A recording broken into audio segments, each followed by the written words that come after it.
Strange things began happening around Somin in the weeks following the drone incident. During hand-to-hand combat training, she was paired with Krek, a massive Keth warrior who stood 3 meters tall and had arms like steel beams. The exercise was supposed to be light sparring to practice basic defensive moves, but when Krek grabbed her wrist, something changed in Somin's eyes. The tiny human girl twisted in a way that should have been impossible and applied pressure to a nerve cluster that Keth anatomy texts said did not exist in their species. Krek screamed, and his arm bent backward with a wet snapping sound that echoed through the training hall. He fell to his knees, clutching his broken limb while Somin stared at her hands. In shock, she had no memory of learning that move or even knowing it was possible. Professor Thak Moore rushed over to help the injured cadet while shooting suspicious glances at Somin. The Academy's medical staff took Krek away on a floating stretcher, and Somin was excused from the rest of the class.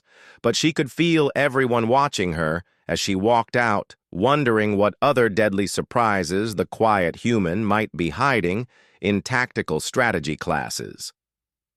Somin found herself developing battle plans that impressed even the veteran instructors. When presented with complex scenarios involving multiple enemy forces and limited resources, she would study the holographic displays for only minutes before proposing solutions that seemed obvious to her. But when asked to explain her thinking, she could not describe the logic behind her strategies. The plans simply appeared in her mind, fully formed, like memories of battles she had never fought. Her roommate Yu-Jin noticed that Somin talked. In her sleep more frequently now, the words were not Korean or English or any human language Yu-Jin had heard. Somin would speak in harsh, clicking sounds mixed with musical tones that seemed to carry meanings beyond what normal speech could express. When Yu-Jin tried to record these midnight conversations, her equipment would malfunction, producing only static and electronic squealing. The Academy received disturbing news from the Outer Rim territories where patrol ships had discovered entire star systems gone dark. Long-range sensors showed that planets which had supported billions of lives now registered as empty husks, drifting in space.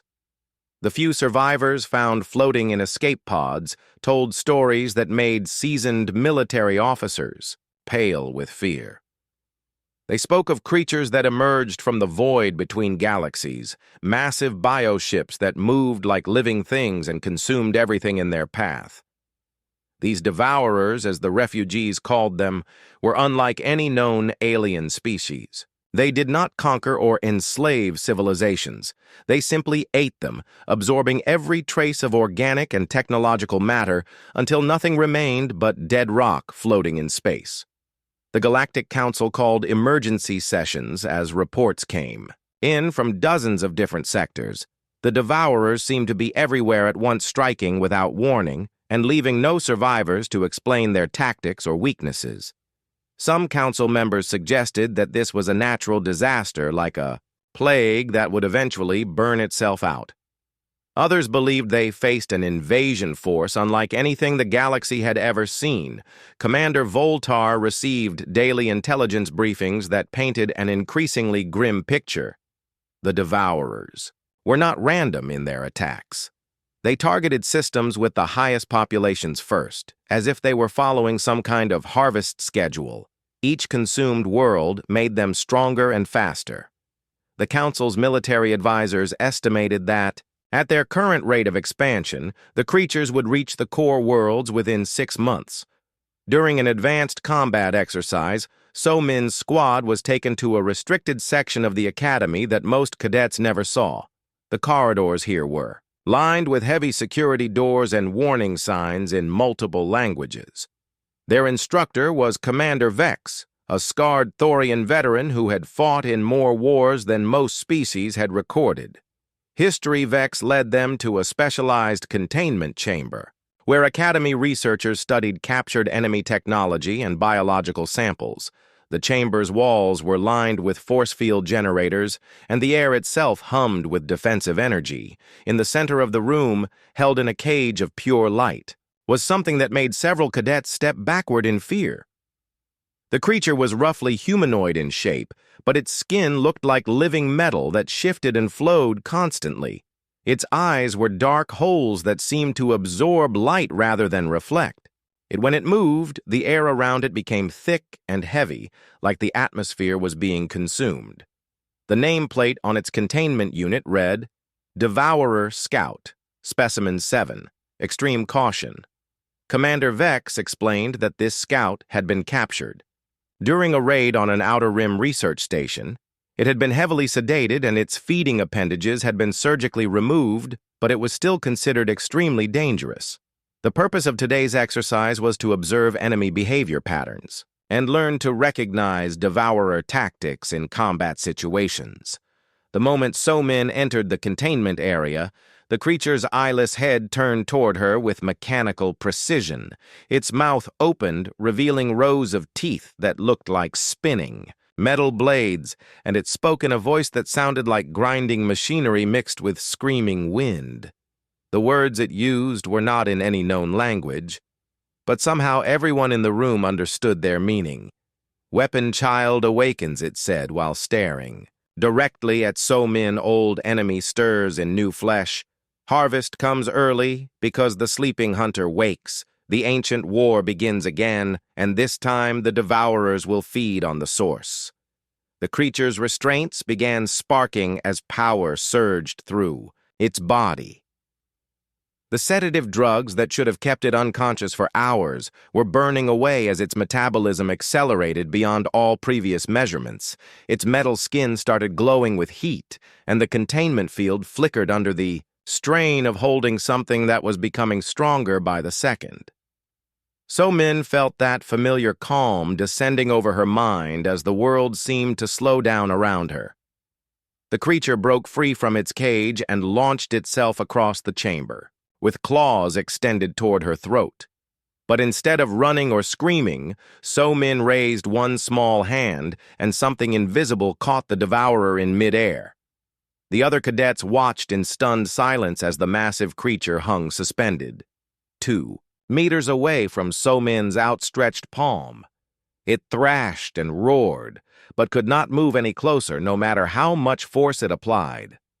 So-Min's expression was calm and focused, like she was solving a simple math problem, rather than restraining a monster that could tear through reinforced steel. With a slight gesture of her fingers, So-Min began crushing the devourer's body. The creature's metal skin crumpled inward like paper under invisible pressure. Its screams became higher-pitched and more desperate as bones snapped and internal organs ruptured. The other cadets backed away in horror as they watched their quiet classmate destroy a nightmare creature with nothing but her mind. When it was over, the devourer's remains fell to the floor as a twisted ball of compressed metal and flesh. So-Min blinked once and collapsed as if someone had cut her puppet strings. She hit the ground unconscious while alarms blared throughout the chamber, and emergency medical teams rushed to respond. The last thing anyone heard before the medical staff arrived was So-Min whispering in her sleep, using those same alien languages that Yu-Jin had recorded. She spoke words that sounded like battlefield commands and tactical reports from wars that had ended before humans had left their home planet. But now those ancient conflicts were stirring again, and Earth's final weapon was beginning to remember who she really was. So-Min wakes up in the Academy's secured medical wing, surrounded by Earth's top military officials who arrived on the fastest ship available. Admiral Park reveals the truth about Project Silent Storm and her role as humanity's ultimate contingency plan. 20 years ago, when Earth first encountered hostile aliens, scientists discovered that certain humans could access something the researchers called evolutionary combat memory, the accumulated fighting knowledge of every successful predator in Earth's 4-billion-year history. The Admiral explains that So-Min isn't just accessing human potential. She's channeling the hunting instincts of every apex predator that ever lived on Earth. When facing alien threats, her brain rewrites itself temporarily, becoming something that exists purely to eliminate non-human dangers. The process is traumatic and dangerous, which is why the program remained classified and why So-min was kept unaware of her abilities. Her fellow cadets react with a mixture of fear and awe when they learn the truth. Some like Kyung-soo feel betrayed that she hid such power, while others like Mi-young worry about what this means for So-min's humanity. The alien instructors are divided between respect for her abilities and concern about having such a weapon among them. Commander Voltar admits that his species has legends about the silent hunters of the Third World that now seem terrifyingly real. The Devourers choose this moment to launch their full invasion. Thousands of their bioships pour out of dark space, each one capable of consuming entire planets. The Galactic Defense Fleet engages them in desperate battles across multiple star systems, but conventional weapons prove useless against their adaptive armor. One by one, civilized worlds go dark as the Devourers spread like a plague through the galaxy. The emergency sirens screamed through the Academy corridors as So-min stepped out from behind the concrete barrier. Her movements had changed from clumsy and uncertain to fluid and predatory, like a hunting cat. She no longer stumbled or hesitated. Every step was placed with perfect precision, and her small frame moved with a grace that seemed impossible. The first Scorith drone turned its red sensors toward her and fired an energy blast that should have vaporized a human. So-min tilted her head slightly, and the deadly beam passed harmlessly through the space where she had been standing a split second before. She had not consciously decided to move. Her body simply knew where the attack would come from and how to avoid it. Her hands found a fallen Velkin cadet's plasma rifle. The weapon was designed for beings 3 times her size and weight, but now it felt perfectly balanced in her grip. She raised it smoothly and fired 3 quick shots. Each blast found its target with impossible accuracy, striking the drone's weak points that she somehow knew existed. The machine sparked and crashed to the ground in a shower of metal fragments. Around the training chamber, her fellow cadets watched in stunned silence. Tae-ho crouched behind an overturned table with his mouth hanging open. Dong-wook had stopped running and was staring at So-min like he had never seen her before. The alien students who had always looked down on the weak human girl now pressed themselves against walls and watched her move through the combat zone like death itself. Professor Thak Moore stood frozen in the observation booth, high above the training floor. His 4 eyes tracked So-min's impossible movements as she engaged the remaining battle drones. His thick fingers fumbled for the emergency communication device, but he could not look away from what was happening below. The quiet little human who could barely lift a training sword was now wielding weapons with the skill of a master warrior. So-min flowed between the drones like water finding gaps in their defensive formations that military tacticians would need hours to identify. She grabbed energy grenades from fallen equipment and threw them with perfect timing to disable multiple targets. At once, when her rifle ran out of power, she discarded it and picked up a Keth warhammer that weighed more than she did. The massive weapon spun in her hands like it was made of air. The drones adapted quickly as their programming intended. They began working together using coordinated attacks and overlapping fields of fire. But So-min seemed to anticipate every change in their tactics. She moved like she could see the future, rolling under energy beams that passed inches over her head, and striking at precise moments when the machines were most vulnerable. In less than 3 minutes, 12 military-grade combat drones lay scattered across the training floor in pieces. So-min stood in the center of the destruction, breathing heavily, and looking around with confused eyes. The predatory grace vanished from her movements, and she stumbled backward, nearly falling over her own feet. The plasma rifle slipped from her hands and clattered on the metal floor. She stared at her small human, hands with wide eyes and whispered questions that no one could hear. How had she moved so fast? How had she known where to aim? How had she lifted weapons that should have been impossible for her to carry? The transformation had been so complete that she had no memory of what her body had done. Her mind felt like it was waking up from a deep dream. The Academy's medical staff rushed into the chamber, led by Dr. Karim, a Thorian physician with gentle blue scales and kind eyes. They ran scanner after scanner over So-Min's body, looking for signs of illegal enhancement drugs or hidden cybernetic implants, but every test came back completely normal. Her heart rate was elevated from the fight, but otherwise, she showed no unusual readings. Her fellow human cadets, Jin Woo and Hae Jin, tried to get answers from her, but So-Min could only shake her head helplessly. She remembered feeling calm when the drones attacked, and then everything became blurry, like trying to remember a half-forgotten dream. The next clear memory she had was standing surrounded by destroyed machines and wondering how they had been defeated. The alien faculty members gathered in small groups throughout the academy, whispering theories about what they had witnessed. Some suggested that Earth had secretly enhanced their cadets with experimental technology. Others believed So-Min had accessed some kind of human combat trance that allowed ordinary people to perform extraordinary feats under extreme stress. Few whispered about ancient legends of species that became unstoppable when threatened Professor Thakmor spent hours reviewing the security recordings from every angle. His military experience told him that what he had seen was impossible. No cadet, regardless of species, should have been able to move with such precision or tactical awareness. So-Min had displayed combat skills that would impress veteran soldiers who had fought in dozens of wars. Yet she seemed genuinely confused about her own actions. Commander Voltar called an emergency meeting in his private office.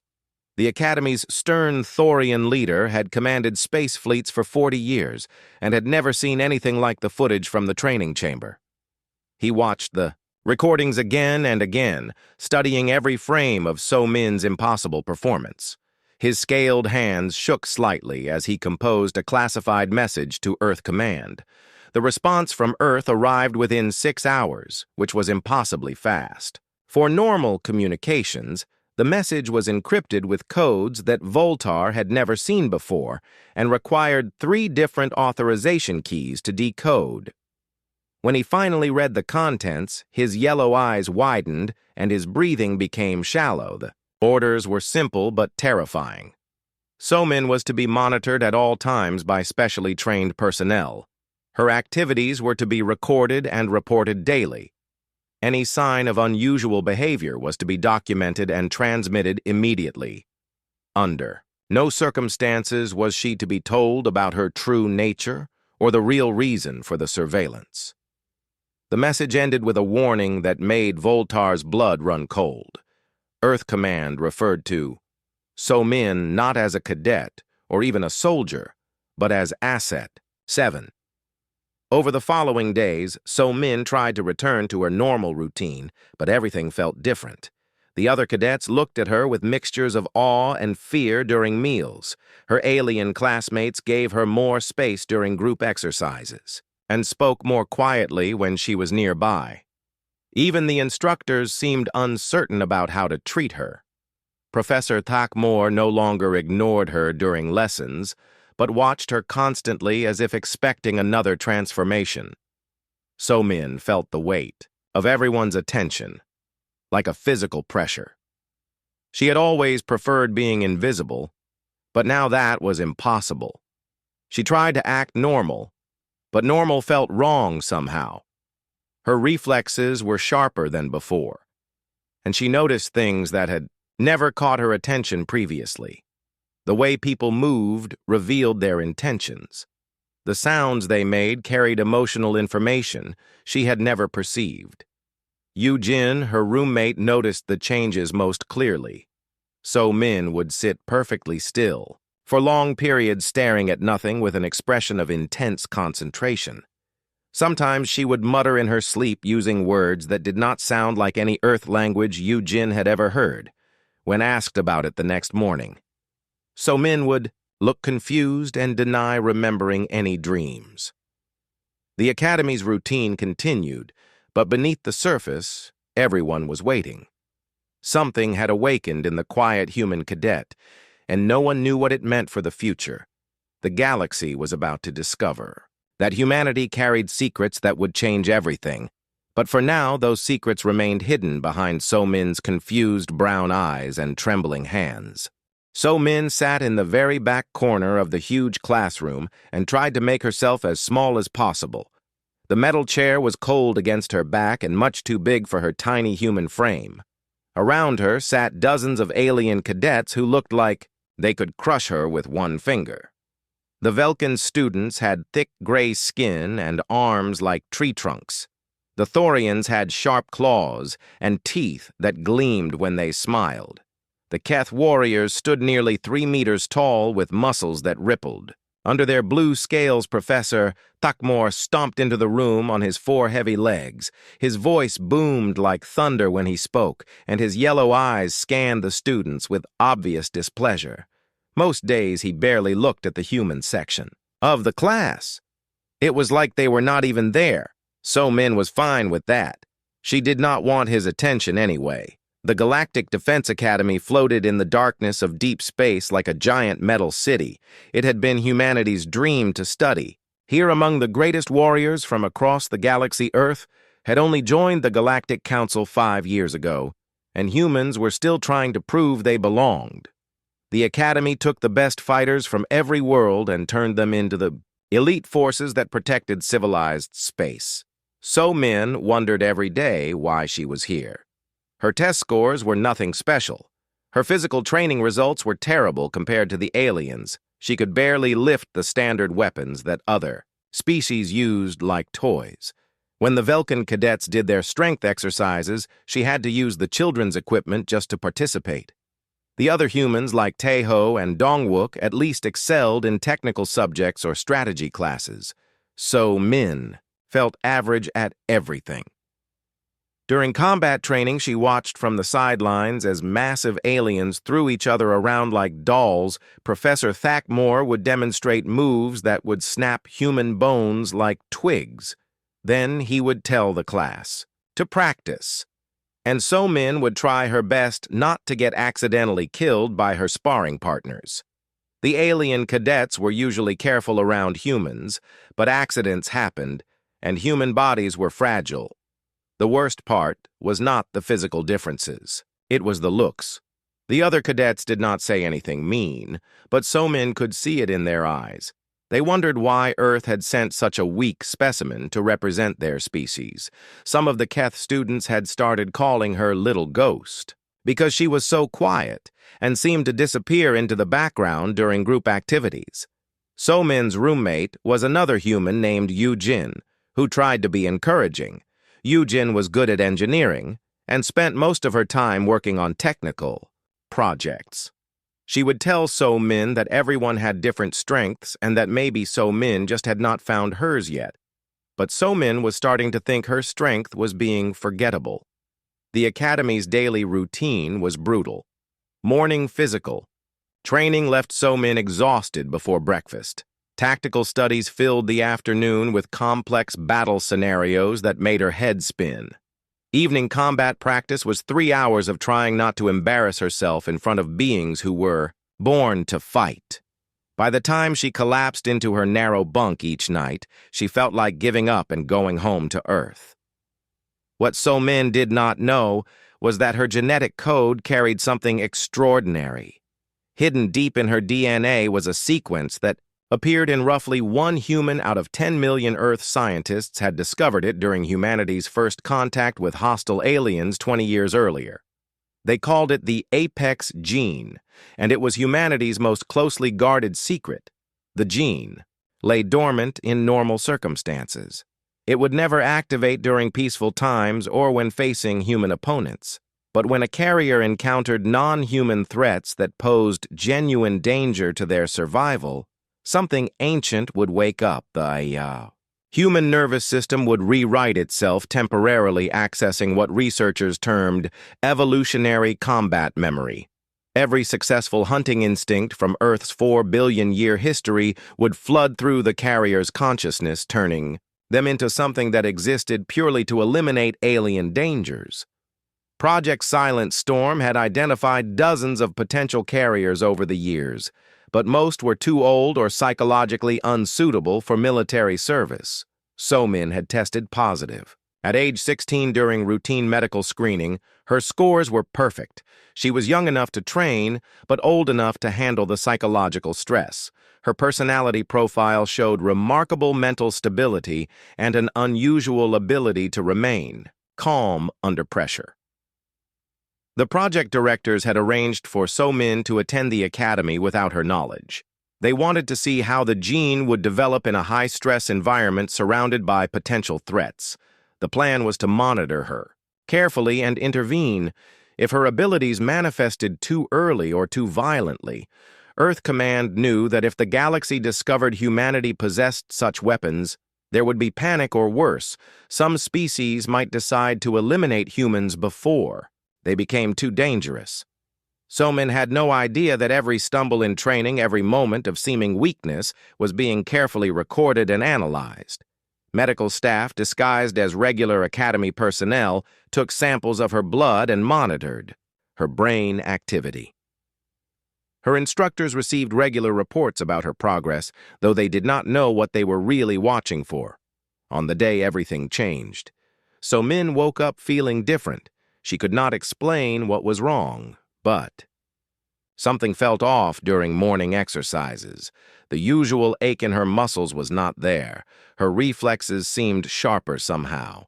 When Professor Thack-Moore announced they would be doing live combat simulation in the Academy's Advanced Training Center, So-Min felt a strange flutter of anticipation instead of her usual dread. The training center was a massive chamber that could simulate any battlefield environment using hard light projections and physical obstacles. Today's scenario was urban combat on a Thorian colony world. The cadets would face holographic enemies that could not actually harm them, but felt completely real, thanks to neural feedback systems. So-Min followed her squad into the simulated city streets. Her plasma rifle felt heavier than usual in her small hands. Around her, the alien cadets moved with confidence, checking corners and communicating in quick, efficient bursts. She tried to keep up, but her shorter legs made it difficult to match their pace. That was when the simulation's safety protocols failed. Instead of harmless holographic opponents, real Scoreth battle drones dropped from hidden compartments in the ceiling. These were actual war machines left over from a conflict 10 years earlier. Someone had stored them in the Academy's lower levels and forgotten to remove their live ammunition. The drone's sensors activated and immediately identified the cadets as enemy targets.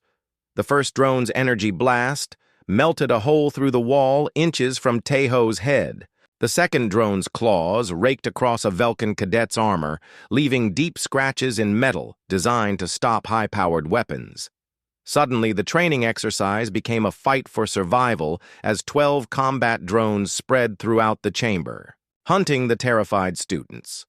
Panic spread through the cadet squad like fire. The aliens who had seemed so confident moments before now scrambled for cover, screaming orders at each other in their native languages. The drones moved with mechanical precision, their red sensor lights sweeping the area like the eyes of hunting predators.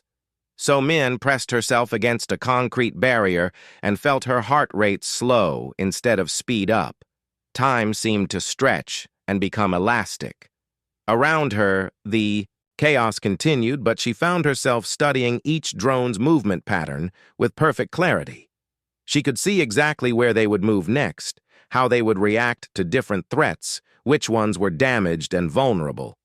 Something deep in her brain whispered that these machines were not human. They were dangerous. They needed to be stopped. And suddenly, So-Min knew exactly how to stop them. The Academy transformed overnight from a training facility into a military command center as the Devourer invasion accelerated. Ships arrived constantly, bringing refugees from consumed worlds and desperate military commanders seeking new strategies. The hallways that once echoed with cadet footsteps now buzzed with urgent conversations in dozens of alien languages as the galaxy's remaining forces coordinated their last stand. So Min found herself at the center of intense training sessions with Earth's most elite special forces operators. These were soldiers who had fought in classified wars that most people never heard about, veterans who specialized in impossible missions and enemies that officially did not exist. They treated her with professional respect, but she could see the questions in their eyes, wondering if this small, quiet girl could really be their ultimate weapon. Colonel Martinez led her training team and had been fighting aliens longer than So Min had been alive. He taught her meditation techniques that helped her control the transformations and exercises that extended the time she could remain in her enhanced state. Each session left her exhausted and sometimes confused about which memories belonged to her original personality and which came from her activated combat instincts. The training was unlike anything the Academy had offered. Instead of learning to use weapons, So Min practiced becoming a weapon itself. She learned to channel her enhanced reflexes and tactical awareness while maintaining enough of her human consciousness to make strategic decisions. The goal was to harness her abilities without losing herself completely to the predator instincts. During one particularly intense session, So Min managed to remain transformed for nearly an hour while retaining her ability to speak and reason. The breakthrough came when she stopped fighting against the alien presence in her mind and instead found ways to work with it. She discovered that her enhanced state was not just about violence, but about perfect efficiency in achieving objectives. Her fellow cadets watched these training sessions with mixtures of awe and concern. Mi Young noticed that So Min's personality was changing. Subtly, she became more direct in conversation and seemed to analyze everyone around her as potential threats or allies. Kyung-soo worried that his friend was disappearing behind layers of military programming and genetic modification. The Devourers demonstrated their terrifying intelligence as they adapted to every strategy the Galactic Defense Forces deployed. What began as scattered raids became coordinated assaults that showed sophisticated understanding of their enemies' weaknesses. They learned to counter new weapons within hours and seemed to share tactical knowledge instantly across their entire species. Entire star systems fell in carefully orchestrated attacks that left no survivors to report on devourer capabilities. The creatures consumed not just biological matter, but absorbed technological knowledge as well. Each conquered civilization made them more dangerous as they integrated captured technology into their bioships and developed new forms of attack. Yu Jin spent her time in the Academy's communication center monitoring the stream of distress signals and evacuation requests that flooded in from across the galaxy. The reports painted a picture of complete disaster, as worlds that had stood for millennia were reduced to empty shells in a matter of days. She watched the galactic map as system after system went dark, knowing that billions of beings were dying. The alien council members who had once debated humanity's worthiness now worked desperately alongside human strategists. Their pride forgotten in the face of extinction, they begged Earth Command to deploy their secret weapons before it was too late. Admiral Park received hourly requests from species leaders who offered their entire treasuries in exchange for protection from the advancing swarm intelligence reports revealed the true scope of the threat. The Devourers were not just consuming individual worlds, but were systematically harvesting entire galactic arms. Their bioships had grown to enormous sizes by absorbing matter from destroyed planets, and some were now large enough to crack moons with their gravitational fields. The Academy's long-range sensors detected the approach of something that made even seasoned military officers pause in fear. A bioconstruct the size of a small moon was heading directly toward their position, accompanied by thousands of smaller vessels that moved with perfect coordination. The entity broadcast no communications, but its intent was clear. It had come to consume the Academy and everyone in it. Admiral Park called an emergency assembly, where she revealed intelligence that chilled everyone present. The approaching entity was not just another devourer ship, but appeared to be a command organism that controlled entire fleets. The intelligence community had designated it as the Hunger King and believed it was responsible for coordinating the systematic destruction of multiple galaxies over millions of years as evacuation ships prepared to flee the Academy. Somin made a decision that surprised everyone. Instead of boarding the transport designated for project personnel, she walked calmly to the main observation deck that offered a clear view of space. Her friends followed, begging her to come with them, but she shook her head with a sad smile. "I cannot run anymore," she told them quietly as she stared out at the approaching fleet. "Every time I try to hide from what I am, more people die. The thing out there came here specifically. For me, I can feel it calling to something in my genetics. If I leave, it will just follow and destroy everything in its path." Yujin grabbed her arm and tried to pull her toward the evacuation ships, arguing that one person could not possibly face an entire alien armada. But Somin gently freed herself and explained that she was not just one person anymore. She was the culmination of 4 billion years of evolutionary warfare and the concentrated fighting instincts of every successful predator that had ever lived on Earth. The other cadets gathered around her as emergency lights flashed and the final evacuation warnings echoed through the corridors. Taeho asked if she really believed she could win against something that had destroyed entire civilizations. Somin admitted she did not know, but explained that winning was not the only goal. Sometimes the purpose was to make the enemy pay such a high price that it would think twice about future attacks. For the first time since her abilities had awakened, Somin voluntarily triggered her transformation without waiting for external threats. Her friends watched as her posture changed, and her eyes took on the focused intensity of a hunting predator. But this time she maintained her human consciousness, allowing both aspects of her nature to work together. The approaching devourer fleet detected the change immediately. The Hunger King's massive bioform pulsed with excited energy as sensors locked onto the Academy Ancient. Recognition patterns activated in the creature's consciousness as it identified the signature of an old enemy that had awakened after eons of dormancy. Somin felt the weight of cosmic history settling on her shoulders as genetic memories that were not her own flooded through her mind.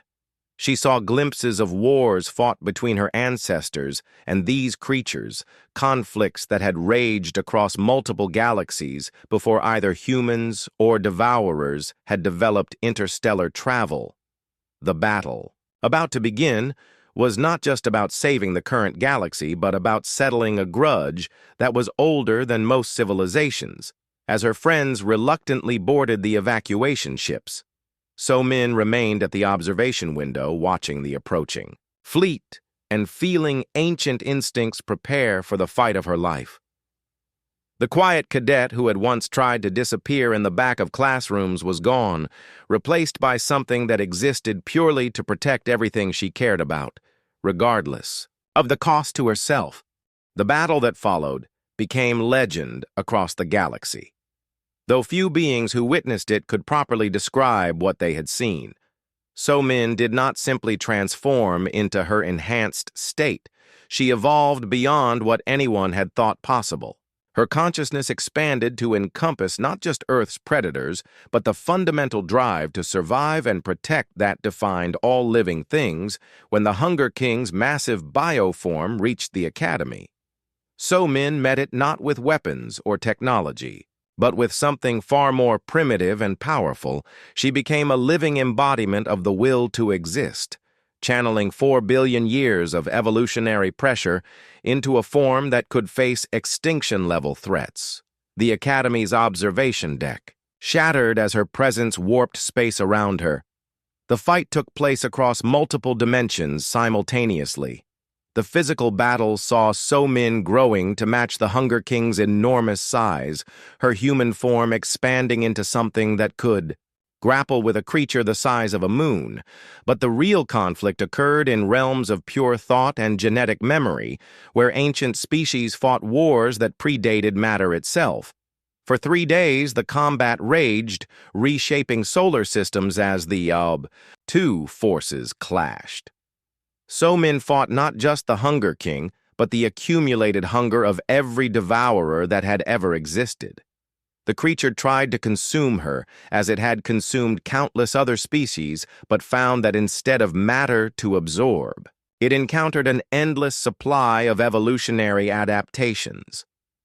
Every time the Hunger King developed new attacks, So-Min's consciousness reached deeper into Earth's biological history, finding new strategies drawn from extinction events and evolutionary arms races. Her body became fluid, shifting between forms that had never existed but represented the perfect counter to whatever threat she faced. The watching refugee fleets recorded energy readings that broke their instruments as the battle escalated. Beyond conventional physics, So-Min and the Hunger King fought in the spaces between atoms, using forces that rewrote the fundamental laws of reality in their immediate vicinity. Stars flickered as their combat drew energy from nuclear fusion, and planets shifted in their orbits from gravitational distortions. Yu-Jin monitored everything from the safety of an evacuation ship, recording her friend's transformation into something that transcended individual existence. So-Min had become a weapon, in the truest sense, but also something more. She was evolution's answer to the question of how life could survive forces designed to end everything. The turning point came when So-Min realized that she could not defeat the Hunger King through violence alone. The creature had consumed too many civilizations and grown too powerful for any single opponent to destroy. Instead, she began feeding it something it had never encountered before: the concept of restraint and coexistence that came from Earth's complex ecosystem. While fighting the physical battle, So-Min simultaneously invaded the creature's consciousness, planting ideas that were foreign to its nature. She showed it memories of predators that chose not to hunt when prey was scarce, and ecosystems that thrived through balance rather than consumption. The concepts burned through the Hunger King's mind, like acid, attacking the fundamental programming that drove its species. The devourer began to change as alien thoughts took root. In its consciousness, for the first time in millions of years, it questioned whether endless consumption was the only way to exist. So-Min pressed her advantage, feeding the creature more complex ideas about cooperation and symbiosis that came from Earth's evolutionary history. The final moment of the battle was not a dramatic explosion, but a quiet surrender. The Hunger King stopped fighting and began to shrink back to its original size. Its bioform pulsed with new colors as modified genetic patterns spread through its structure. The creature that had devoured galaxies was becoming something different, something that could exist without destroying everything around it. When the transformation was complete, the Hunger King spoke to So-Min. Using harmonics that carried meaning beyond language, it acknowledged her as the victor in their ancient war and agreed to call back the devourer fleets that were ravaging the galaxy. But the victory came at a terrible cost to So-Min herself. The strain of channeling forces beyond human comprehension had pushed her abilities far past all safe limits. Her body was barely holding together after days of existing in forms that should have been impossible. Her consciousness had been scattered across multiple dimensions, and pulling it back together was like trying to remember a dream while waking up. So-Min collapsed on the Academy's shattered deck, her human form reasserting itself as the enhanced state finally ended. But she was changed, in ways that might be permanent. Her memories were fragmented with gaps where human experiences should be, and perfect recall of hunting techniques from creatures that had died out millions of years ago. The recovery took months, during which So-Min drifted between different states of awareness. Sometimes she remembered being human and worried about passing her academy classes. Other times, she existed as pure predator instinct, analyzing everything around her for potential threats. Most difficult were the moments when she remembered being something cosmic and infinite, only to find herself trapped again in a small, fragile body. Her friends stayed close throughout the healing process, helping her remember who she had been before becoming humanity's. Weapon Mi Young read her stories from Earth to anchor her human identity, while Kyung-soo shared memories of their time together at the academy. Yoo-jin played recordings of their late-night conversations to help So-min recognize her own voice and personality. The galaxy slowly rebuilt itself as the Devourer fleets withdrew to distant regions of space. The bioships that had terrorized civilizations for millions of years began developing new purposes, some becoming mobile habitats for species whose worlds had been consumed, others transforming into massive terraforming engines that created new planets instead of destroying existing ones. The alien species that had once dismissed humans now spoke of them with deep respect mixed with healthy fear. The Galactic Council formally recognized Earth as a protector species and offered them a permanent seat on the Leadership Council.